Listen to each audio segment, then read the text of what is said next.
함께 나눌 말씀은 여호수아서 1장 1절로 9절 말씀입니다. 여호수아서 1장 1절로 9절 말씀.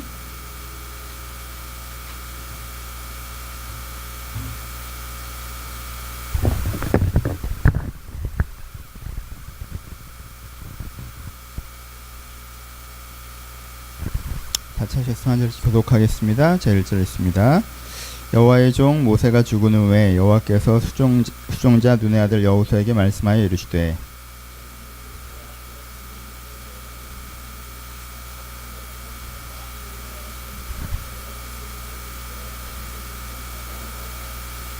내가 모세에게 말한 바와 같이 너희 발바닥으로 밟는 곳은 모두 내가 너희에게 주었노니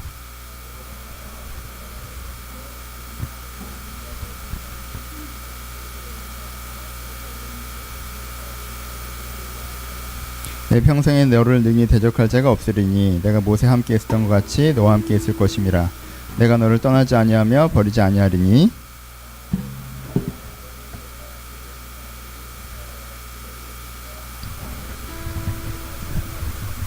오직 강하고 굳게 담대하여 나의 종 모세가 내게 명령한 그 율법을 다 지켜 행하고 우로나 좌로나 치우치지 말라. 그리하면 어디로 가든지 형통하리니.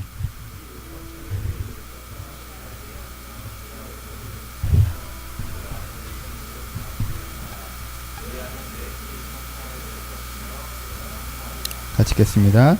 내가 내게 명령한 것이 아니야. 강하고 담대하라. 두려워하지 말며 놀라지 말라. 내가 어디로 가든지 내 하나님 이스라엘의 너와 함께 하느니라 하시니라. 아멘. 안녕하세요. 오늘은 여호수아서 말씀으로 새롭게 시작하려고 합니다. 예정된 대로 코콘선이 나오진 않지만 이 말씀 여호수아서 오늘부터 시작할 텐데 2달간 함께 읽으시면서 묵상하시면서 시작했으면 좋겠습니다. 이런 질문으로 시작해 볼까요? 여러분들 언제 어른이 됐다고 느끼셨습니까? 아직 못 느꼈어요? 여기 평균 연령이 조금 높은 것 같은데 그냥 한번 속으로 생각해 보세요. 내가 언제쯤 내가 이제 어른이구나 라고 느끼셨습니까? 대학에 들어갔을 때? 처음 취업을 했을 때? 내가 번 돈으로 부모님께 뭔가 해드렸을 때? 아니면 이제는 집에서 나와서 나만의 공간을 갖고 생활을 시작했을 때? 나름대로 이제 내가 어른인가 보다라고 느꼈을 때는 존재하실 것 같아요. 우리는 어릴 때 사람은 사실은 되게 오랫동안 부모의 돌봄 속에서 살아가는 존재입니다. 그렇죠? 어른이 되기 이전을 상상해 봅시다. 여러분들 어른이 됐다고 느끼기 이전. 우리는 어릴 때 어떻게 해요? 부모가 나에게 필요한 것들 다 공급해 줍니다. 그렇죠? 먹여주고 재워주고 입혀주고. 내가 무엇이 필요하다고 하면은 돈을 주고 필요하다고 하면 학교를 보내주고. 그렇죠? 어릴 때 부모 나의 필요를 공급해줘요. 부모가 나에게 뭐도 가르쳐주죠? 방향을 가르쳐주죠. 이건 하면 되는 거야, 이건 하면 안 되는 거야, 사람이 이렇게 살아야 되는 거야. 음으로 양으로 뭘 가르쳐줘요? 우리 인생의 방향을 가르쳐줍니다. 그리고 우리 인생에 어려운 문제가 생겼을 때 부모가 개입해서 해결해줍니다. 그렇잖아요? 내가 내 마음대로 사는 것 같지만 막상 문제가 생기면 부모가 개입해서 그 문제를 해결해줘요. 그렇죠? 그리고 무엇보다 가장 큰 것은 부모가 우리를 아껴줍니다. 심리적 지지라고 하죠. 나를 사랑해주고 격려해주고 응원해주고 기대해주고 하는 그런 심리적 지지를 경험합니다. 여러분 지금 갑자기 우리 엄마를 생각하시면 안 돼요. 이거 완벽한 부모를 얘기하는 게 아니야. 그렇죠? 그렇죠? 하여튼 일반론적으로 생각합시다. 그렇죠? 우리는 어린 시절 부모가 우리를 가르쳐주고 우리를 돌봐주고 우리의 문제를 해결해주며 우리를 아껴주는 시절을 지나옵니다. 그렇죠? 우리 부모가 잘해줬건 잘하지 못해줬건 얼마만큼 했건 상관없이 그런 시절을 지나와요. 그렇죠? 그래서 어느 지점에 어떻게 됩니까? 어른이 됩니다. 어른이 된다는 건 뭐예요? 이제는 그것을 부모가 하는 것이 아니라 내가 해야 되는 지점에 도달한다는 거예요. 그렇죠? 언제면 내가 해야 되기 시작해요. 이 얼마나 대단한 건지 아십니까? 이 얼마나 어려운 일인지 아십니까? 이제는 내가 나를 먹여 살려야 돼. 이거 어렵죠? 그거 어려우시잖아요. 그렇죠? 내가 나에게 먹을 것과 입을 것과 잠잘 거리를 제공해야 돼요. 내가 부모 집에 살 땐 주거비가 그렇게 많이 드는지 몰라요. 당연하죠. 내 방이 있는 거. 근데요, 내가 먹을 것과 입을 것과 잠잘 곳을 제공하게 되기 시작해 놓다 이게 굉장히 큰 책임입니다. 오늘은 내가 이걸 했는데 내가 내일을 할 자신이 없어지기도 해요. 이제는 내가 먹이고 있는데 내일도 내가 먹일 수 있을까라는 생각이 드는 지점들도 있죠. 단지 나를 부양하기만 되나요? 그렇지 않죠. 내가 어려운 문제가 생겼을 때 이제 내가 해결해야 됩니다. 전에는요, 사실은 어느 지점에 가면 부모에게 달려가면 됐어요. 그게 경제적인 문제이건 사회적인 문제이건. 근데 어느 지점이 되면 내가 문제가 생겨서 달려가는 것이 아니라 어떻게 해야 돼요? 문제가 생겨도 내가 해결해야 되는 지점들이 와요. 내가 그 문제를 해결해야 됩니다. 오히려 부모가 물어보면 괜찮다라고 대답해야 되는 지점이 와버립니다. 정서적으로도 누가 날 아껴주고 기대해주고 지지해주고 격려해주지 않아도 내가 내 스스로 내 마음을 다독이고 나를 격려하고 나를 신뢰하고 나를 지지하고 나를 소중히 여기며 내 내면을 지켜가야 되는 지점이 와요. 그리고 내가 내 인생에서 이것이 맞는 거야, 저렇게 해야 돼 라고 방향과 계획을 세우고 걸어가야 되는 지점이 온다는 거예요. 이게 어떻게 된다는 거예요? 어른이 된다는 거예요. 어린 시절에는 부모가 그 역할들을 해주지만 인생 어느 지점에 그것을 내가 해야 되는, 이 네 가지를 모두 내가 해야 되는 지점을 맞이합니다. 그때가 어른이 되는 거예요. 문제는 뭡니까? 내가 어른이 된 것이 아니라 어른으로 던져지죠. 무슨 뜻이에요? 내가 부양이 안 됐는데 내가 부양을 해야 되는 상황에 도달해요. 오늘은 내가 어떻게 먹고 살고 있지만 내일 어떻게 해야 될지 잘 모르겠어요. 내가 문제가 와서 내가 해결한답시고 달려들기를 했는데 내가 문제를 해결하고 있는 건지 망치고 있는 건지 잘 모르겠어요. 그 문제가 끝난 다음에도 그저 이 문제가 지나가는 것일 뿐, 내가 이 문제를 해결했던 것인지 망쳤던 것인지, 아니 그냥 나는 그걸 견딘 것뿐, 아니 견뎠다고 하면 내가 멀쩡한 상태로 지나왔어야 견딘 걸 텐데 그 과정을 통해서 내가 부서지고 내가 상처받았고, 그냥 돌아보면 난 그 문제를 당한 것일 뿐 사실 그 문제를 해결해내지 못했다고 생각될 때도 있어요. 정서적으로 나를 격려하고 나를 아끼고 나를 신뢰하고 그렇게 생각하지만 돌아보니까 나는 계속 내 내면을 돌보고 가꿨던 것이 아니라 결국 나는 계속 메말라 갔던 것도 있어요. 그렇죠? 그냥 결국 나는 계속 메마르는 거예요. 사랑받지 못하고 지지받지 못하고 격려받지 못해서 나는 단단해지지 못하고 오히려 메마르지고 건조해지고 딱딱해지고 내적 힘은 점점점 떨어져 가고 있는 거예요. 내가 어떻게 하고 있는데 문득문득 그런 생각이 들고, 이렇게 사는 게 맞나? 그리고 이렇게 하면 되는 건가? 내가 너무 사람들이 시킨 대로 하고 있는 건 아닐까? 근데 시킨 대로 안 하면 도대체 어떻게 해야 되는 걸까? 우리는 어른으로 던져집니다. 어른으로 던져졌기 때문에 어른의 흉내를 내고 있지만, 어른이랍시고 서 있지만 사실 내 마음 가운데서는 뭘 어떻게 해야 될지도 잘 모르겠고요. 마음은 점점점 힘이 떨어져 가고요. 그리고 문제를 해결해내고 있는 것 같지 않고요. 최소한의 나를 부양하는 것도 버거울 때가 있어요. 어른이 된 것이 아니라 어른에 던져진 나를 발견할 때. 그래서 사실 이런 사람들이 가장 많이 느끼는 마음은 뭐예요? 생각을. 가끔 집에 누워있으면 오늘까지는 어떻게 해왔는데 내일은 또 어떻게 해야 되나. 그게 꼭 직장 문제가 아니라, 그게 꼭 돈 문제가 아니라 막연하게 내 마음에 드는 생각이 오늘까지는 어찌어찌 해온 것 같은데 내일은 또 어떻게 해야 되나. 그리고 이렇게 하면 되는 건가? 계속 이렇게 살면 맞는 건가? 이제 이런 생각이 들 때가 있어요. 어른이 아닌데 어른으로 던져진 사람이 느껴지는 두 가지 감정은, 그래서 하나는 놀람이고 하나는 두려움입니다. 그럼 놀란다는 게 뭐예요? 언제 우리가 놀랍니까? 뭐가 갑자기 탁 튀어나올 때 놀라잖아요. 뭐예요? 내가 인생길을 걸어가야 되는데 어디서 뭐가 튀어나올지 모를 때가 우리가 놀라는 거예요. 뭐가 튀어나오는데 그게 뭔지 모를 때 놀라는 거예요. 뭐가 튀어나오는데 그걸 어떻게 해야 될지 모를 때 놀라는 거예요. 그러니까 놀란다는 의미는 뭐예요? 놀란다는 의미는요, 내 삶이 전체히 나에게 조망되고 판단되지 않는다는 거예요. 내 인생은 지금 이런 거니까 내가 어떻게 하고 어떻게 했구나라고 사람이 판단이 돼야 계획이 세우고, 계획이 세워져 안정감이 나오는데 내 인생에 뭐가 안 돼요? 인식 자체가 안 돼요. 전체적으로. 그러니까 판단이 안 되죠. 그러니까 계획이 안 세워지고. 내 나름대로 인생 계획을 막 세워요. 하지만 내가 알아요. 이게 정보량이 충분하지 못하다는 거. 그냥 세워야 되니까 어찌어찌 세운 것이지 사실 정말 이렇게 하는 게 맞나? 왜 그래요? 난 놀란 상태니까 인지가 안 된다는 거. 내 인생에 무슨 일이 벌어지고 있는지 벌어질지. 놀람입니다. 우린 놀란 감정을 갖고 있어요. 또 하나는 뭐예요? 두려움이에요. 두려움은 무엇입니까? 그러면 시험 보러 갈 때 두려울 때가 언제예요? 내가 다 모르는데 풀어야 되니까 두렵잖아요. 내가 다 아는 문제만 나와. 여러분 2 더하기 4 뭐 이런 것만 다 나와요. 두려워요? 안 두려워요. 내가 다 안다고 생각하면 두렵지 않습니다. 왜 두려워요? 내가 모르는 걸 내가 해야 되기 때문에 두려운 거예요. 내가 해야 될 문제는 100인데 내가 갖고 있는 능력은 30이라고 느낄 때 사람은 가장 두렵습니다. 그렇죠? 그때 우리가 느끼는 감정이 두려움이에요. 업무가 언제 두려워요? 내가 이 문제를 잘 해결해낼 수 있다? 그럼 두렵지 않죠. 내가 이 문제를 해결할 수 없는데 이 문제를 해결해야만 할 때 내 안에 두려운 거예요. 언제 우리가 두려워요? 언제 우리가 사는 게 두렵습니까? 내가 살 수 있는 능력과 방향과 지침이 다 있다고 생각할 때는 사는 게 두렵지 않아요. 근데 어떻게 사는 것인지 잘 모르겠고 살 능력이 내가 없다고 느낄 때 사는 것도 무서워지기 시작해요. 여러분의 마음의 감정이 이런 감정을 갖고 있지는 않습니까? 놀람과 두려움. 우리 이걸 인정하는 걸 별로 안 좋아해요. 저도 별로 좋아하지 않아요. 왜요? 우리는 주체적이고 독립적이고 유능하다고 자기가 느껴질 때가 좋습니다. 나는 내가 주체이고 독립적이고 유능한 사람이고자 해요.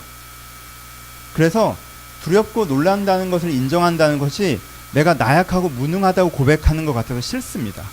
좀 억울해요. 난 그것보다는 좀 더 유능하다고 느껴져요. 난 그것보다는 좀 더 주체적이라고 느껴져요. 그래서 내가 근데 두렵고 놀랐다라고 얘기하기 좋아하지 않습니다. 여러분 이 측면들 여러분 인식하셔야 돼요. 여러분들은 아무것도 할 수 없고 전혀 주체적이지 않고 완전 무능하다고 얘기하는 게 아니에요. 내가 유능함에도 불구하고 내가 할 수 없는 영역이 더 많다는 거예요. 내가 주체적인 부분에도 내가 의존적인 부분들이 더 많다라고 얘기하는 거예요. 그럼 한번 이 얘기를 길게 해볼까요? 여러분 처음에 부모 밑에 있을 때는요, 이게 내가 주체적으로 빨리 나가고 싶어요. 왜? 부모의 기준과 판단과 그게 좀 잘못됐다고 생각하는 부분도 있기 때문에 완벽한 부모가 없잖아요. 그리고 내가 장성하면 내가 주도적으로 해보고 싶은 생각이 들어요. 그래서요, 청년기에 딱 시작할 때는요, 내가 주체이고 주도적이고 유능하다는 기분과 감정을 갖고 시작을 합니다. 그리고 이런 기회가 왔다는 것이 즐겁다는 기준을 갖고 시작해요. 여러분은 그 기분을 기억할 거예요. 그렇죠? 내가 되게 자신감 있었던, 그때 왜 자신감 있었어요? 뭣도 모르니까 자신감 있었던 거예요. 세상이 어떤 데인지, 인생이 뭔지. 그냥 부모 밑에 있다가 내가 처음 그게 뭔지도 모르고 책임자가 됐다고 하니까 막연하게 좋았던 거예요. 근데 여러분 이 기간이 길어집니다. 기간이 길어져요. 어떻게 돼요? 한 1년이 지나고 2년이 지나고 3년이 지나고 4년이 지나요.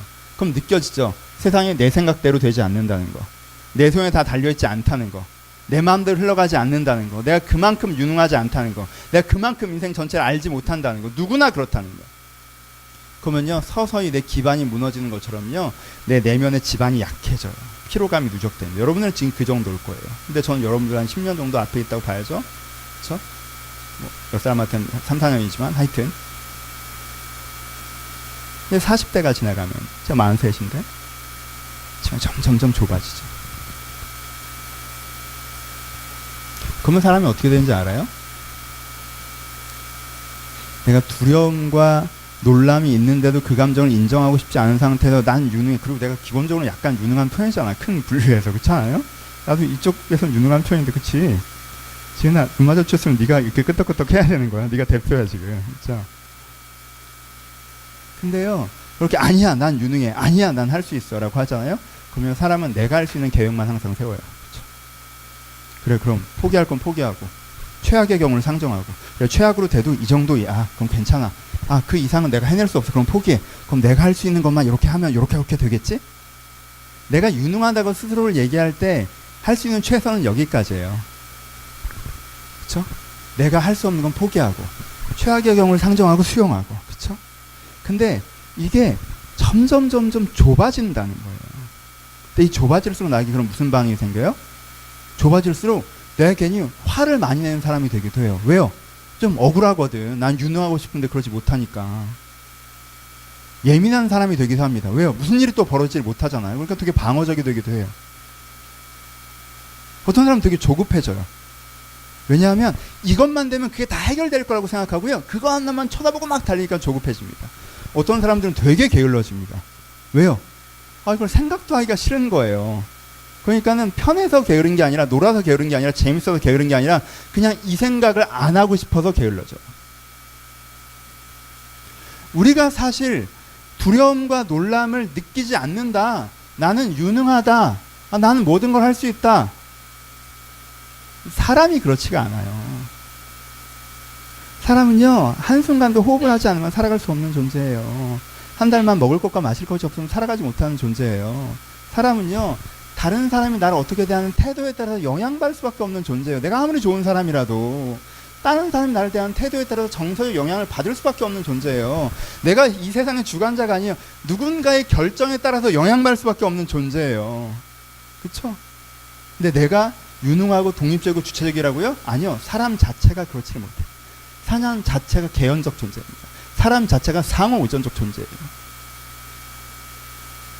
그래서 내가 이 한계, 내 한계를 받아들이지 못하고 난 유능해, 독립적이야, 주체적이라는 생각 가운데 사로잡혀 있으면 사실은 자기 집안을 계속 좁히고 있는 것이고, 그 좁아지는 과정 가운데 강박적으로 무엇인가를 하고 있는 것이 자기의 위치가 되는 경우가 많아요. 그럼 여러분들 마음을 들여다보십시오. 여러분, 저도 되게 유능한 편이에요. 남자들은 이거 인정하기 되게 싫어해요. 저도 그래요. 근데 제가 정직하게 제 마음을 깊이 들여다봤을 때 제 안에 두려움이 있어요. 제 두려움이 있어요. 왜요? 나는 가족을 책임지고 있고 교회를 책임지고 있잖아요. 둘 다 내 생각대로 할 수 있어요? 없어요. 제 안에 놀람이 있어요.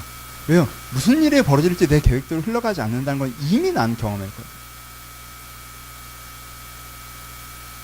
두려움과 놀람. 여러분 마음 깊이에 이것이 있지는 않습니까? 여러분들 이것을 외면하며 어떤 계획을 세우고 어떤 것에 매몰되고 어떤 것에 집중하고 어떤 것에 놀면서 그것을 그냥 잊어버리고 살아가려고 하고 있지는 않습니까? 이것을 직면하셔야 우리가 이 문제를 해결할 수 있습니다. 내가 두려움과 놀람이 있는데 이것을 인정하지 않고 난 괜찮아라고 얘기할 때 우리가 그것을 해결할 수가 없어요. 본문으로 들어갑시다. 여호수아가 있습니다. 오늘 여호수아에게는 특별한 상황 가운데 있는 여호수아입니다. 어떤 여호수아예요? 모세가 죽은 여호수아예요. 모세가 죽었다는 게 뭐예요? 아버지가 죽은 거예요. 여러분, 모세가 여호수아의 친아버지는 아니지만 모세는 이스라엘의 아버지였습니다. 모세가 이스라엘에게 어떻게 했습니까? 특별히 여호수아에게 어떻게 했죠? 갈 길을 보여줬죠. 출애굽해야 돼. 가나안 땅으로 들어가야 돼. 광야로 돌아가야 돼. 싸워야 해. 싸우지 않아야 돼. 참아야 돼. 기다려야 돼. 배워야 돼. 시작해야 돼. 멈춰야 돼. 누가 가르쳐줬어요? 모세가 가르쳐줬습니다. 모세가 여호수아와 이스라엘에게 갈 방향을 가르쳐줬어요. 또 뭐 했습니까? 여러분, 모세가 이스라엘과 여호수아를 먹였어요. 그렇죠? 먹을 게 없어요. 만나와 메추라기를 내리게 하고, 마실 물이 없어요. 반석에서 불이 나게 하고, 더워요. 불기둥, 구름기둥. 모세가 이들의 필요를 채웠어요. 모세가 이들의 문제를 해결했습니다. 이집트 아래서 우리가 종이 되고 있습니다 라고 했을 때 출애굽이라는 문제 해결을 보여주는 사람이 누구예요? 모세예요. 그들이 금송아지를 지어서 그들을 스스로 문제를 자초했을 때도 그것들을 해결해 주는 사람이 누굽니까? 모세입니다. 하나님과 1대1로 독대해서 그 문제를 해결했던 사람이 모세예요. 그리고 이스라엘이 지칠 때마다, 타협하고 싶을 때마다, 주저앉을 때마다, 포기할 때마다 모세가 어떻게 했죠? 신명기에 많은 설교들처럼 설교들로 그들을 동기부여하고 독려하고, 이스라엘아 너처럼 하나님께 사랑받은 자들이 어디 있느냐로 그들을 격려하고 그들에게 다시 한번 새 힘을 내게 했던 사람이 모세예요. 근데 그가 지금 죽었습니다. 그렇죠? 모세가 죽었어요. 그것만으로도 여호수아에게는 큰 결여이고 공백이에요. 근데 여호수아는 그 다음에 무슨 일을 당합니까? 어른으로 던져집니다. 어른으로 던져져요. 모세 자리를 여호수아에게 대신하라는 거예요. 이제는 네가 모세 역할을 하라고 사람들이, 하나님이 이야기합니다. 모세 역할을 대신하라는 게 뭐예요? 나는 지금 어떻게 될지 모르겠는데 사람들은 내가 방향을 가르쳐주길 기다리고 있어요. 그렇죠? 나는 이 문제를 해결할 능력이 없는데 사람들은 내가 이 문제를 해결하길 기대하고 있단 말이야. 나는 이들을 먹일 능력과 재능이 없는데 사람들은 그가 우리를 먹여주길 생각하고 있어요. 나는 아직 어른이 아닌데 네가 이제는 어른이라고 하고 있단 말이에요. 그래서 여호수아는 갑자기 어른에 던져진 거예요. 모세 역할들을 자기가 해야 되는 거예요. 이들을 인도하고 이들의 문제를 해결하고 이들을 공급하고 이들을 격려하는 걸 자기가 해야 돼요. 근데 자기가 그걸 할 수 없다는 걸 자기가 알고 있어요. 그래서 지금 여호수아가 뭐라고 고백합니까? 아니, 하나님께서 여호수아에게 뭐라고 말씀하십니까? 두려워하고 놀라고 있다라고 얘기합니다. 여호수아가 느낀 두려움을 아시겠습니까? 여호수아가 느낀 놀람을 아시겠습니까? 우리가 어른으로 던져질 때, 부모 밑에 살아가면서 내 생각을 얘기하고 내 생각을 펼칠 때가 아니라 내가 모든 책임을 져야 하는 어른으로 던져질 때 느꼈던 그 놀라움과 두려움. 그것이 지금 여호수아의 마음 가운데 있습니다. 이것을 어떻게 해결해야 될까요? 그래 난 두렵구나, 난 놀랍구나 라고 지나갈 일이 아니라 우리가 해결해야 될 텐데 이것을 어떻게 해야 될까요? 하나님께 여호수아에게 뭐라고 얘기하십니까? 두려워하지 말라, 놀라지 말라. 이것을 해결할 수 있는 방법에 대해 얘기하세요. 두려워하지 말라, 놀라지 말라. 이게 해결된다고 얘기하세요. 근데 어떻게? 내가 너와 함께하리라고 하죠. 오늘 본문에 그렇게 표현하십니다. 내가 모세와 함께 있었던 것 같이 너와 함께 있을 것임이라. 내가 너를 떠나지 않으면 버리지 아니하리니 내 하나님 여호와가 너와 함께하니라 라고 얘기합니다. 하나님께서 함께 하신다라고 얘기해요. 여러분, 하나님께서 함께 하신다는 의미를 다시 한번 생각해 봅시다. 그 하나님은 어떤 하나님이세요? 그 하나님이 어떤 하나님이십니까? 아버지 하나님이십니다. 그렇죠? 어떤 아버지세요? 모세가 그들의 길을 인도했어요? 아니요, 하나님이 그들의 길을 인도했다는 거예요. 모세가 그들을 먹였습니까? 아니요, 하나님이 그들을 먹였다라는 거예요. 모세가 그들의 문제를 해결했어요? 아니야, 하나님이 그들의 문제를 해결했어요. 모세가 그들을 격려했습니까? 아니야, 하나님이 그들을 격려했다는 거예요. 우리 부모가 나를 길렀습니까? 부모가 나를 가르쳤어요? 부모가 나를 여기까지 인도했어요? 아니에요. 모세가 그러했지만 하나님이 그러하셨던 것처럼 우리 부모가 그러했지만 하나님께서 그렇게 하셨다라고 우리 가운데 말씀하시는 거예요. 그리고 그 하나님은 내가 나이가 좀 먹었다고 해서, 내가 취업이 됐다고 해서, 내가 결혼을 했다고 해서 이제부터는 너 알아서 살으라고 말씀하신 하나님이 아니시라는 거예요. 이제는 장성하였으니 이제는 네가 판단하고 네가 해결하고 네가 다 책임지고 살아라고 말씀하신 하나님이 아니라, 이제까지 부모를 통해서 나를 키우셨던 그 하나님이 여전히 살아계셔서 다른 그 무엇을 통해서인지는 모르겠지만, 각 사람에게 다르겠지만 하나님 그분께서 나를 여전히 양육하실 거라고 얘기하는 거예요. 그래서 지금 이 순간에도 여전히 뭐가 있다는 거예요? 하나님께서 나를 인도하실 거라는 거예요. 하나님께서 내 문제를 해결하실 거라는 것이고, 하나님께서 나를 격려하실 거라는 것이고, 하나님께서 나에게 필요할 것을 공급하실 거라고 나에게 말씀하신다는 거예요. 여호수아에게 그걸 인정하라고 지금 얘기하는 거예요. 그걸 믿으라고 얘기하는 거예요. 그걸 느끼라고 얘기합니다. 여러분, 여호수아가 지도자가 된 다음에 가장 먼저 해야 됐던 것이 무엇인지 아십니까? 이 두려움과 이 놀란 마음에서부터 걸어 나와서, 이 두려움과 놀란 마음에서 걸어 나올 수 있도록 그 하나님의 가까이 계심을 느끼는 게 여호수아가 해야 됐던 첫 번째입니다. 여러분들 어른이 되고 싶으세요? 여러분 성인이 되고 싶으세요? 여러분 생에 책임 있는 삶을 살고 싶으십니까? 여러분들이 처음 해야 되는 건 하나님의 가까이 계심을 느끼는 거예요. 그 청년기의 오만으로 내가 뭐나 낸 것처럼, 내가 뭔가 할 수 있는 것처럼 그런 자신감으로 달려드는 것이 아니라, 내가 어린이 되면서 가장 먼저 해야 되는 것은 아직 지가 뭔가 할 줄 아는 애는 애예요. 내가 할 수 없다는 걸 알고 하나님을 가까이 느낄 때 우리가 어른으로서 첫 단추를 시작할 수 있는, 하나님을 가까이 느낄 때 우리가 뭐가 먼저 일어나야 돼요? 정서적 변화가 일어나야 됩니다. 감정의 변화가 먼저 일어나야 돼요. 두려워 말라, 놀라지 말라. 여러분, 이건 두려움과 놀라면 감정이에요. 두려움과 놀라면 감정입니다. 이 두려움과 놀라면 감정이 나에게서 사그라들고 내게 하나님이 계시기 때문에 강하고 담대한 그 감정이 나에게 피어오르는 것이 필요합니다. 여러분, 부모가 아이와 함께 있을 때 아이가 부모가 나에게 뭘 해줄지에 대한 스케줄을 받고 마음의 평안함을 얻는 줄 아세요? 아니에요. 부모가 왔다라는 것 자체에 일단 평안함을 얻는 거예요. 이 부모의 존재로 평안함을 얻는 거예요. 부모가 해결해 주는 건 그 다음이에요. 아버지가 왔으면요, 아버지가 돈을 내는 순간 해결된다고 느끼는 것이 아니라, 이렇게라고 말하는 순간 해결이 되는 것을 느끼는 것이 아니라, 아버지가 왔다는 것에서 이제 해결되는 감정을 느끼는 거예요. 안정감을 느끼는 거예요. 왜요? 그가 나를 사랑하고 그가 나를 신뢰하며 인도자이고 해결자이고 공급자이고 지지자이니까. 그러면 여기가 첫 단추입니다. 여러분, 이걸 먼저 하셔야 돼요. 특별히 남자분들. 우리 교회 스타일은 여자분들 마찬가지인가? 하나님에게 디렉션만 받으려고 하고, 하나님 이걸 하라고 하셨지, 저걸 하라고 하셨지, 저걸 하라고 하셨지, 그래 내가 줄 때 이렇게 살자, 저렇게 살자, 저렇게 살자, 아 이건 너무 하기 어려운데 왜 나한테 이렇게까지 시키시지, 아 이건 그냥 내 마음대로 하겠다, 하나님 이건 내 마음대로 할게요. 우리는요, 하나님과 멀리 있어도 남자분일수록 어떻게 해요? 하나님을 상사처럼 생각하죠. 지도자처럼 생각해요. 하나님은 지도자이기 쉽답니다. 하지만 여러분, 그렇게 해오니까 여러분 마음에 어떤 게 생기나요? 자주 사실은 여러분들 가운데 있는 그 정서적인 무거운 짐 때문에 힘든 거 아니십니까? 사실은 두렵고, 사실은 놀랐는데 아닌 척까지 해야 되니까, 그것 때문에 우울하기도 하고 화나기도 하는데 괜찮은 척까지도 해야 되니까, 그것 때문에 내 마음의 짐들이 무거워져서 사실은 나중엔 그것 때문에 아무것도 하기 싫어지는 건 아닙니까? 여러분 먼저 여러분들이 해야 되는 건 뭐냐면요, 방향성에 대한 그 다음 얘기고요. 일단 하나님의 가까이 계심을 느낌을 말미암아 아버지가 있다는, 기독교는 아버지를 믿는 종교인데 아버지가 있다는 걸 느끼는 말미암아 내려놓은 내 정서적인 짐, 거기서부터 시작하셔요. 그래서 내 마음 깊이에 있는 그 두려움과 놀람이 사라지는 경험을 먼저 하셔야 돼요. 내 마음에 다시 한번 강하고 담대함이라고 하는 삶에 대한 열정과 확신과 기대와 에너지가 다시 한번 생기는 걸 먼저 하셔야 돼요. 내 안에 에너지가 없는 상태에서 답만 계속 들으시는 것은 부담과 평가로 다가올 뿐이에요. 하나님이 나와 함께 계신다, 그래서 이것들을 해결해 나갈 수 있다라는 그 강하고 담대함이 우리 가운데 먼저 필요합니다. 여호수아에게 했던 첫 번째, 겸손히 여러분들이 연약함을 인정하시고 하나님이 여러분의 삶으로 초대하십시오. 두 번째, 어떻게 하라고 하세요? 본문에서 표현하는 것은 율법책을 내 입에서 떠나지 말게 하며 주야로 그것을 묵상하며 그 안에 기록된 대로 다 지켜 행하라. 좌로나 우로나 치우치지 말라. 그리하면 어디 가든지 형통하리니, 이렇게 표현하십니다. 그러면 언뜻 보면 성경책 열심히 읽으라는 얘기로 들려요. 그 말이 틀린 건 아니에요. 그 말도 맞아요.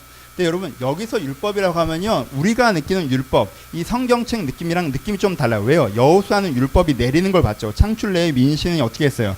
창출내의 민신이 5권의 책이 여기서는 율법인데, 그쵸? 창세기 성경 전체에 있을 때가 아니죠. 5권밖에 없을 때예요. 이 5권 율법이 5권이 어떻게 하는 걸 봤어요. 5권은 여호수아가 직접 들었던 이야기들이에요. 그렇죠? 모세를 통해서. 그렇죠? 그리고 5권의 이야기가 다 어떤 얘기예요? 좀 먼 얘기예요? 아니죠. 너희가 그 나라 그 땅에 가, 가나안 땅에 가서 어떤 세상을 이루어야 되고 네가 어떤 문제를 갖고 있었고 어떻게 해결해야 되겠고라고 하는 정확하게 나와 우리의 문제와 대안에서 설명해 줬던 책이 이거예요. 그러니까 지금 이 율법을 다시 한번 주야로 읽고 묵상하라는 뜻은 무엇입니까? 내 입에서 떠나지 말라고 하라는 뜻은 무엇이에요?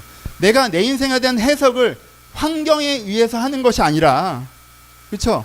내 환경에 의해서 무엇이 튀어나올지 모르겠어, 저건 내가 못할 건데 무서워, 모세는 떠났고 가나안 전쟁은 시작해야 돼, 나 이것을 어떻게 하지? 라고 하는 환경으로부터 감정을 갖고 오는 것이 아니라, 하나님 함께 계신다고 느꼈으니까 환경으로부터 계획을 갖고 오는 것이 아니라, 그러면은 하나님께서 나에게 뭘 하라고 하셨나? 하나님께서 나에게 뭘 하라고 하신 건가? 그럼 지금 해야 되는 것은 무엇인가라고 얘기하는 하나님으로부터 오는 자기 해석을 지속적으로 마음의 중심에 기억하려고 노력해야 된다고 합니다. 여러분 우리의 삶의 싸움의 상당 부분은요, 중심을 지키는 싸움이에요. 여러분 마음 한가운데 무슨 생각이 딱 자리 잡아요. 여러분 그 싸움이 치열한 거 아시죠? 여러분 내면에 여러분이 자꾸 그 싸움에서 심판 노릇을 하려고 하고 관객 노릇을 하려고 해서 그렇지, 부정적인 마음이 내 마음의 한가운데 딱 자리 잡으면 이제는 부정적인 마음이 자리 잡았으니까 그 마음대로 가시죠. 내 안에 긍정적인 마음이 내 안에 딱 자르면 또 긍정적으로 가시죠. 우리는 자꾸 심판과 관객 노릇을 해요. 여러분 내 마음의 중심에 나는 심판과 관객 노릇을 하는 게 아니에요. 난 플레이어예요. 내 마음의 중심에 어떤 생각이 자리 잡게 해야 돼요? 하나님이 바라보시기에 내가 어떻게 해나가는 게 맞는가라고 얘기하는 객관적인 기준 앞에서 지금 내 모습을 딱 자리 잡게 해야 돼요. 그 마음의 중심을 지키지 못해서 누가 나에게 뭐라고 했다고 그 사람이 얘기한 생각으로 내 마음의 중심이 빼앗기고, 어떤 환경이 생겼다고 해서 그 환경이 주는 생각으로 내 마음의 중심이 빼앗기지 않아야 된다는 거예요. 그러니까 지금 뭐라고 얘기하는 거예요? 그것을 네 입에서 떠나지 말게 하고 주야로 묵상하라고 말씀하신 거예요. 성경책 계속 붙잡고 계속 읽으라는 얘기예요. 무슨 말인지 모르겠다라고 계속 읽어봐 이게 도움이 될 것 같아요? 안 될 것 같아요? 그렇죠? 주야로 뭐 이렇게 했다고 해서 낮에도 읽고 밤에도 읽고 뭐 묵상하고 암송하고, 그것도 중요하고 도움이 되긴 하지만 지금 그 얘기를 하는 게 아니에요. 이것은 그것보다는 마음의 중심에 대한 이야기예요. 그렇죠? 그러니 주야로 하셔야죠. 그러니 입에서 떠나지 않게 하셔야죠. 다른 어떤 생각이 내 안에 치고 들어오지 못하고 내 마음의 한가운데 항상 하나님께서 너는 누구고 지금 무엇을 해나가야 되는 사람이라고 했던 그 말씀이 자리 잡아 있을 수 있도록 하셔야 된다는 거예요. 그렇게 하면, 그렇게 해서 뭐 하면, 그렇게 해서 그 마음대로 행동하면, 율법을 행하면 어떻게 한다는 거예요? 형통한다는 거예요. 뭘 경험해요? 삶의 변화와 승리를 경험하죠. 내가 그 감정으로 말미암아 움직이면요, 삶이 계속 꼬이는 걸 경험하실 거예요. 두렵고 놀라니까 이것도 해봤다가 저것도 해봤다가 저것도 해봤다가 이렇게도 가봤다가 저렇게도 가봤다가, 여러분 그렇게 내 마음대로 뛰어다니다 하나님께 날 인도하지 않는다 왜 돌보지 않으신다 그러시죠? 여러분 첫 단추가 잘못 끼워진 거예요. 어디서부터 해야 돼요? 그 감정을 해결하시는 것부터 하셔야 돼요. 그렇죠? 그 감정을 해결하시는 것부터. 성빈아 너 늦게 와서 그것까지 하면 어떡해. 엄청 미안하겠다 진짜. 여러분 저의 아이의 미안함을 이해하시겠죠? 저를 다시 봐주세요. 여러분 감정적인 것부터 하셔야 돼요. 그 감정을 통해서 조급하게 무엇인가 하시는 것이 아니라 그 감정을 먼저 하나님과 나와 함께 계신다는 확신 가운데 강하고 담담을 끌어내리셔야 돼요. 그렇지 않으면 사람은 분명히 조급하면 감정으로 계획을 세웁니다. 끌어내리셔야 돼요. 그리고 하나님 앞에서 지금 내가 뭘 해야 되는지 조명 받으셔야 돼요. 그리고 그것을 내가 실천해보기 시작하시면요, 뭐가 바뀌어요? 내 마음도 바뀌고 현장도 바뀌면서 정말 이것 가운데 이루어지는 형통이라는 것이 있구나라고 여러분들 깨달을 수 있으시게 돼요. 주야로 성경책 많이 읽으면 일이 잘 된다? 그 얘기를 하는 게 아니에요. 그거보다 심오한 얘기예요. 하지만 하나님 믿어봐야 아무것도 안 된다? 그 얘기를 하는 건 더욱더 아니에요. 내가 내 중심을 잡고 내 감정적 중심과 내 정신적 중심을 잡고 거기에서부터 내가 한 장면 한 장면을 다시 만들어가면서 움직이기 시작할 때 하나님 그 삶의 현장에 일하신 것들을 경험하게 하신다라고 우리 가운데 말씀하시는 것이 여호수아를 향한 대답이고 우리를 향한 대답입니다. 말씀 마칩시다. 어른하기 힘들어요. 사회가 웬만하면 어른 할 만도 한데 어른하기가 참 힘들어요. 진짜 못해 먹겠다는 생각이 들 때가 많아요. 우리가 어른이에요. 기가 막히지. 정말 우리는 어른으로 이렇게 던져졌어. 그냥. 아직 어떻게 살아야 될지 잘 모르겠는데, 내 문제를 해결할 능력이 없는데, 마음은 계속 지쳐가는데, 아니 내 먹거리조차 참 쉽지 않은데, 우리는 어른. 두 가지 길이 있어요. 독하게 마음 먹고 어떻게든 빨리 이걸 해결해 보려고, 당장 눈앞에 보이는 대안에 이게 답이겠거니 하고 달려드시는 방법이 있어요. 제가 조언 드립니다. 몇 번 실패하셨죠. 이렇게 조급하게 달려들었다가 이 산도 아닌가 보다, 저 산도 아닌가 보다, 그런 조급함으로 결혼도 해보려고 하고 연애도 해보려고 하고 취업도 해보려고 하고 내가 내면 관리도 해보려고 여행도 가보고 많이 해보셨죠. 좋은 것들도 있었을 거예요. 근데 인생 중심에 해결되지 못한다는 걸 경험하셨을 거예요. 아니야, 난 괜찮아, 난 할 수 있어, 이만하면 잘하고 있는 거지.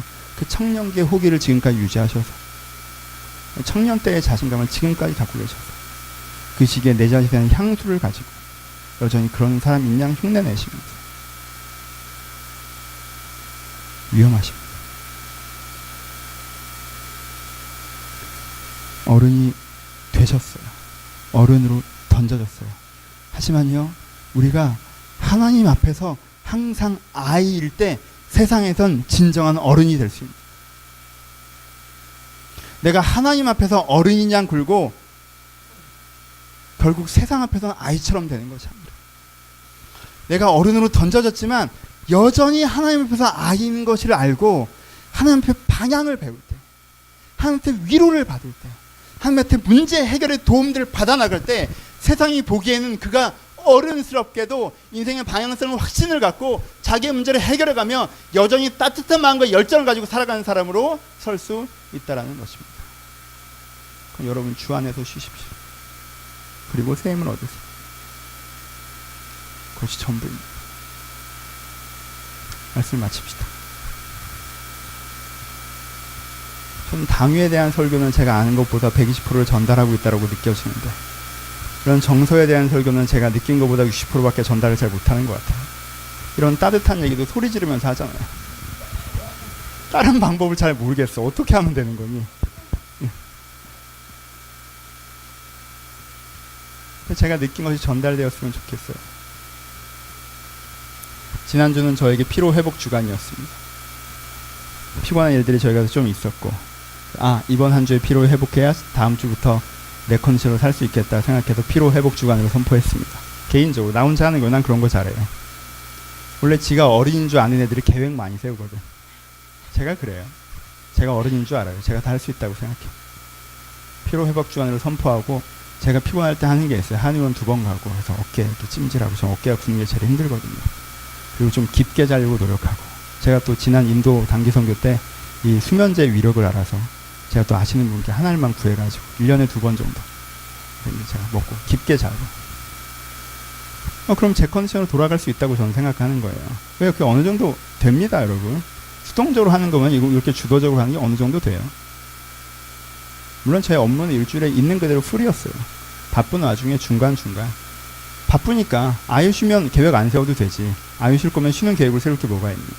중간중간 그렇게 내 컨디션을 회복해 가자라고 했습니다. 근데 수요일이 지나고 목요일이 지나도 잘 회복이 잘 안 되는 것들을 느꼈어요. 금요일 오후에 그냥 교회 오후에 들어와서 저녁에 설교가 있어서 금요일 오후에 잠깐 들어와서 설교 준비를 잠깐 하다가 기도하려고 앉는 게 아니라 아무 생각 없이 여기 앉았어요. 그냥 난 직장이 교회니까 얼마나 좋아. 아무 생각 없이 앉아서. 근데 제가 기도를 시작하는데 좀 되게 부끄러운 얘기인데 제가 오랜만에 한 2시간 정도 기도한 것 같아요. 그냥 이런저런 얘기를 했어요. 무슨 얘기하는지 기억도 안 나요. 무슨 대를 받는지 생각도 안 나요. 전 자꾸 기도도 정해놓고 하거든요. 야, 이건 이렇게 되고 저건 저렇게. 제가 어찌하오리까? 이렇게 하리까? 저렇게 하리까? 하나님, 이건 정말 죄송합니다. 이건 정말 감사하고요. 제가 여기에 이 죄성이 있어, 이 죄성을 지금 해결해 주시고. 저는 막 약간 명확하게 가는 부분들이 좋아요. 막 두런두런 이런저런 얘기하는 거 별로 안 좋아해요. 그래서 하나님이랑도 이렇게 얘기 끝나면 전 일어나는 편이에요. 감사합니다 하고 딱. 그냥 두런두런 이런 얘기들을 했어요. 그냥 제가 느끼는 거, 제가 생각하는 거, 제가 원하는 거, 제가 피곤한 거, 제가 중보기도 해야 되는 거. 2시간 기도가 가서 설교를 했습니다. 근데 금요 집회 가서 설교를 한 거니까 끝나고 내가 집에 갈 수는 없잖아. 또 기도회가 1시간 정도 이어지잖아요. 거기서 또 1시간 정도 또 기도를 했어요. 그래서 토요일에 딱 느꼈어요. 내가 안 피곤하다는 거. 모르겠어요. 한의원 효과가 늦게 나타나는 건지, 수면제 효과가 늦게 나타나는 건지 모르겠죠. 그래서 이 설교를 여러분들에게 전합니다. 피곤하시느라, 어른하느라 피곤하시느라, 안 되는데 하느라 화도 나고, 답답하고, 무섭고, 긴장되느라 주 안에서 쉬십시오. 아버지가 있다는 걸 느끼세요.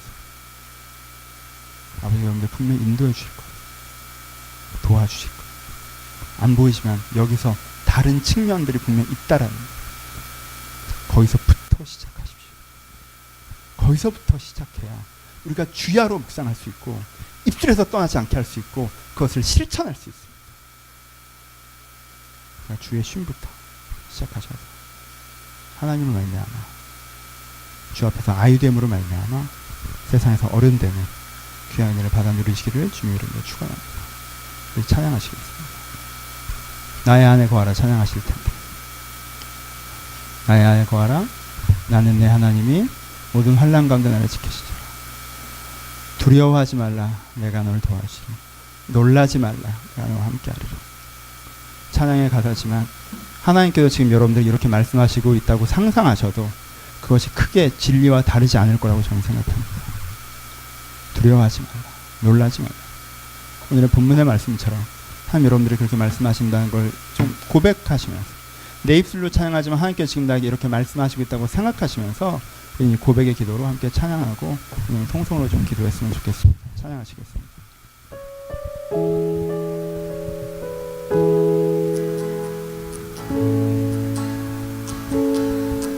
나의 안에 거하라 나는 내 하나님이니 모든 환난 가운데 너를 지키는 자라.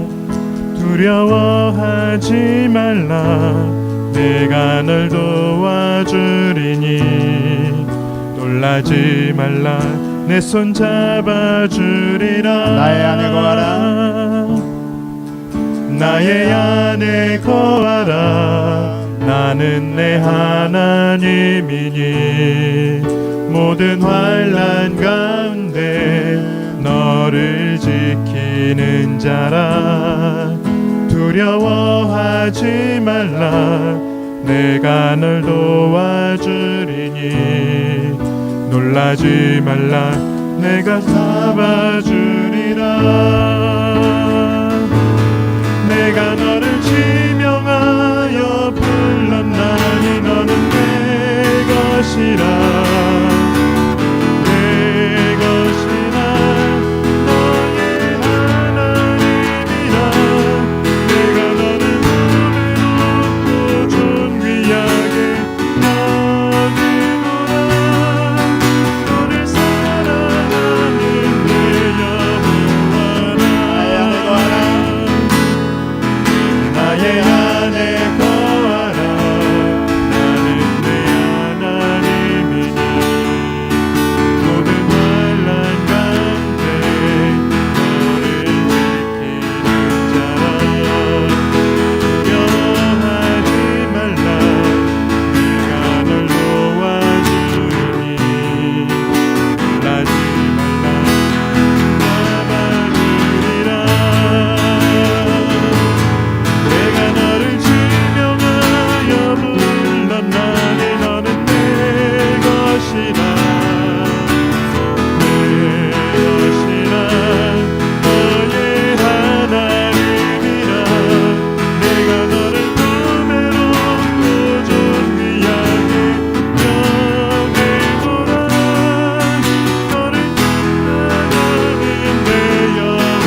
기도하실 텐데 너무 큰 소리는 아니고, 하지만 내가 들을 수 있는 목소리로 여러분들의 감정을 고백하십시오. 여러분들의 두려움을 고백하시고, 여러분들의 놀람을 고백하시고, 아니 이 두려움과 놀람이 아니라도 여러분들의 조급함과 여러분들의 화와 여러분들의 하나님 앞에서 서 있다는 생각을 가지시고, 여러분들의 하나님 앞에 있다는 마음을 가지시고, 여러분들의 마음을 주님 앞에 고백하면서 하나님의 가까이 하심을 다시 한번 회복하는 시간이었으면 좋겠습니다. 하나님, 주님, 내가 가까이 계시면 내가 내 생각을 아이처럼, 부모에게 이야기하는 아이처럼 내 생각을 고백하겠습니다. 그러면 감정이 앞에 고백하며 나가는 기도의 시간이길 소원합니다. 기도하겠습니다. 아버지, 이들이 이 시간 단지 하나님 앞에 내 마음을 고백하기를 소원합니다. 이 시간 단지 하나님이 내 마음을 고백하기를 소원합니다. 이 시간 단지 하나님께 내 마음을 고백하기를 소원합니다. 이 시간 하나님께 내 감정을 고백하기를 소원합니다. 내 진심을 그저 고백하기를 소원합니다. 하나님, 내 안에 선명한 그 두려움과 내 안에 그 선명한 놀람들을 잡아 고백하기를 소원합니다. 내 안에 있는 두려움과 놀람이 잡아 고백되어지게 하시고, 하나님, 내 안에 있는 두려움과 답답함이 잡아 고백되어지게 하시고, 그리고 저희 안에 있는 선명한 그리고 저희를 신앙하게 하시고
더 기도하실 때 하나님을 가까이 느끼게 해달라고 기도하십시오.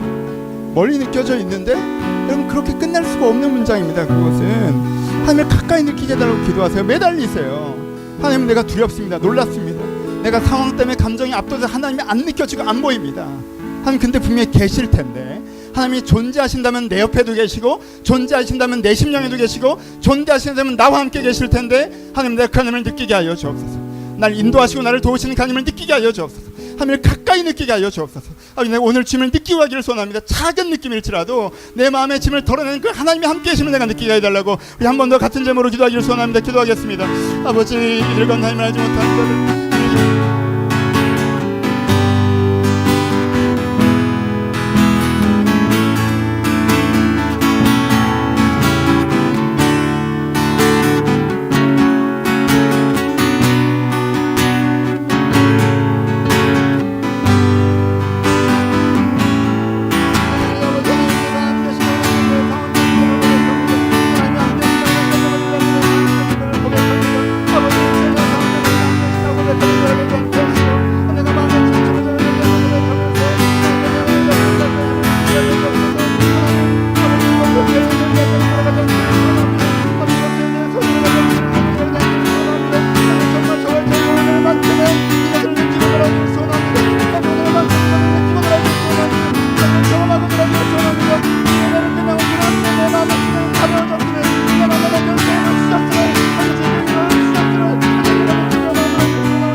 시간은 개인 기도 시간입니다.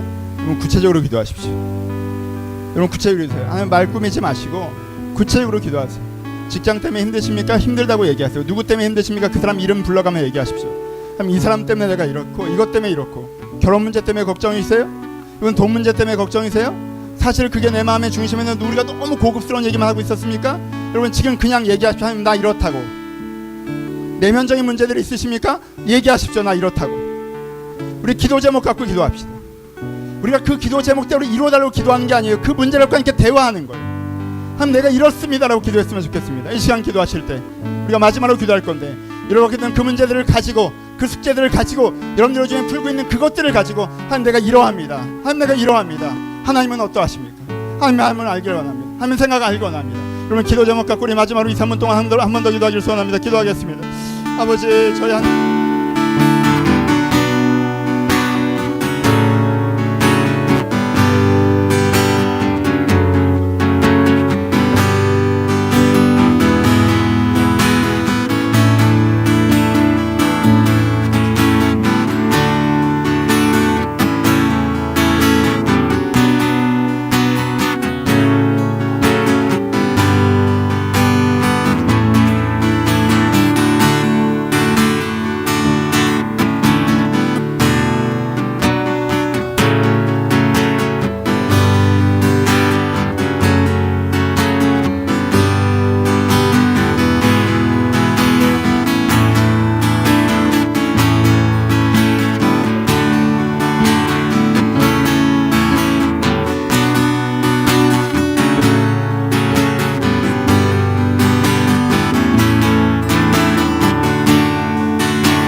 아버지 어른이고 싶은데 어른으로 살아가기가 너무 곤비합니다.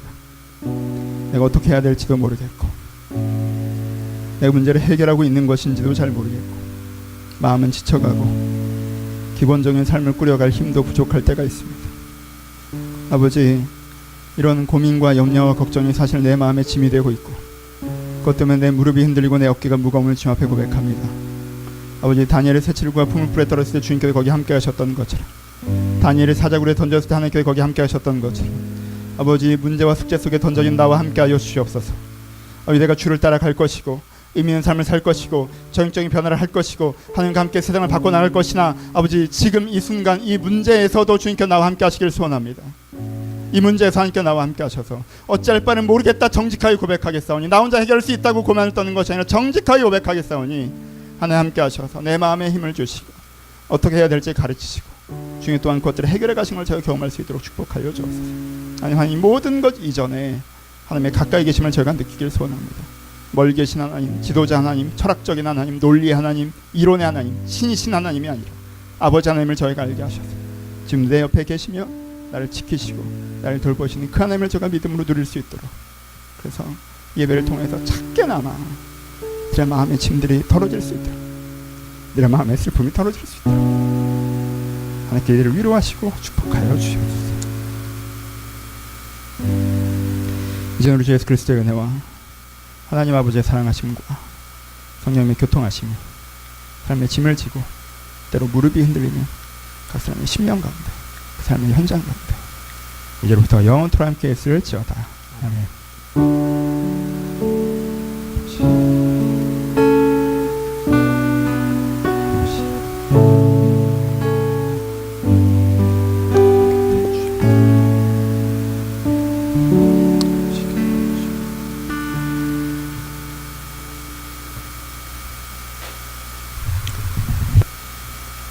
서로 주님께 감사의 박수 나누시겠습니다. 감사합니다. 예, 광고 말씀 드리겠습니다. 오늘도 찾아주신 분들 환영하고요. 은혜 예배가 되시고 있고 격려의 교제의 시간도 있으셨으면 좋겠습니다. 저희 교회 이전이 확정됐습니다. 그래서 저희가 4월 27일에 교회 이전하니까요. 그 전에 있는 여러 가지 일들 다시 교제할 때 서로 또 도우시고 그렇게 해주셨으면 좋겠습니다. 이번 주 원고 주간인데 코코넛을 쓰는 건 아니고요. 저희 그 나무의 숨 기본 양육 교재를 좀 저희가 만들려고 했는데 못 만들었던 게 있어서 그 교재 제작을 위한 원고 주간으로 해서 이번 주는 양육 없이 신방 없이 그렇게 제가 개인적으로 원고 주간으로 삼겠습니다. 4월 23일에 부산 백스코에서 저희 원경주 자매님 결혼하세요. 근데 저희가 좀 가봐야 되는데 좀 멀잖아요. 근데 그래도 가고 싶다고 말씀하신 분들이 있으셔서 한번 정리를 좀 하겠습니다. 가실 마음 있으신 분들은 당일에 버스도 있고요. 뭐 몇 분은 이제 전날 얘기를 좀 하셨는데 그래서 금요일 저녁에 같이 가셔서 게스트하우스로 주무시고 오전에 바닷가에서 오시다가 결혼식 보고 오실 분들 겸사겸사 가실 분들 혹시 있으시면 함께 했으면 좋겠다는 생각이 듭니다. 운영자의 아이디어 아니었어요? 아니에요? 누구 아이디어 이게? 이런 소문을 들어서 제가 이제 뭐 정리를 해달라고 이게 진짜 실존하는 일인지 모르겠어서 제가 광고를 드리니까 그런 분들 있으면 신청하셔서 같이 계획하고 갈 수 있도록 그렇게 준비해 주셨으면 좋겠습니다. 예, 자유롭게 교제하시다가 셀 모임 하도록 하겠습니다. 감사합니다.